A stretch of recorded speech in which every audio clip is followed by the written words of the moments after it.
Hello বন্ধুরা, আজকের ভিডিওতে আবারও শেয়ার করব what I it in a day.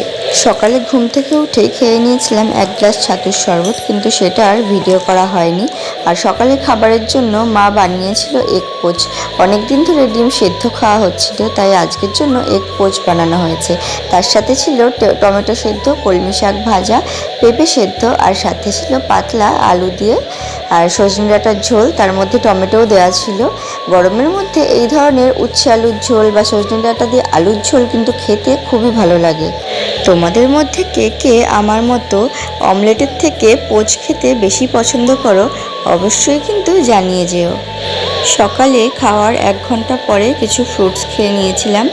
যেহেতু অনেকটাই গরম পড়েছে, বাবা তরমুজ নিয়ে এসেছিল, তো তরমুজের সাথে আর ছিল আঙুর। আর গোলু দেখো তরমুজ খাওয়ার জন্য কেমন করছে।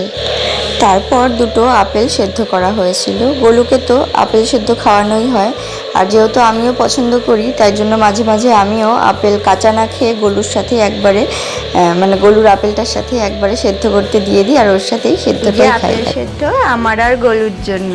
দেখো গলু খাওয়ার জন্য কেমন পাগল হয়ে যাচ্ছে। আপেল সেদ্ধ খাবে? দাও দাও, ঠান্ডা করে নিই। তারপর ডিনারে ছিল পাস্তা। মাঝে মাঝে আমরা এরকম ডিনারে চাউমিন বা পাস্তা খেয়ে থাকি। আর পাস্তাটাকে চাউমিনের মতো করেই তৈরি করি, সব ধরনের ভেজিটেবলস দিয়ে। আলু, গাজর, বিনস, পেঁয়াজ, কাঁচা লঙ্কা দেখো সবই কুচি করে নিয়ে ভেজে নিয়েছি। আর তারপর পাস্তাটাকে সেদ্ধ করে এর মধ্যে মিক্স করে নিয়েছি। আর পাস্তাটা এতই বেশি হয়ে গেছে যে ননস্টিকের যে কড়াইটা পুরো ফুল হয়ে গেছে, ঠিকমতো নাড়তেও পারছিলাম না, যার জন্য দেখো কালারটা কিন্তু বেশি ভালো আসেনি। যাই হোক, কালারটা যেমনই হোক না কেন খেতে কিন্তু ভালোই হয়েছিল। আর সাথে নিয়ে নিয়েছিলাম সস। ডিনারটা বেশ জমজমাটি হয়েছিল।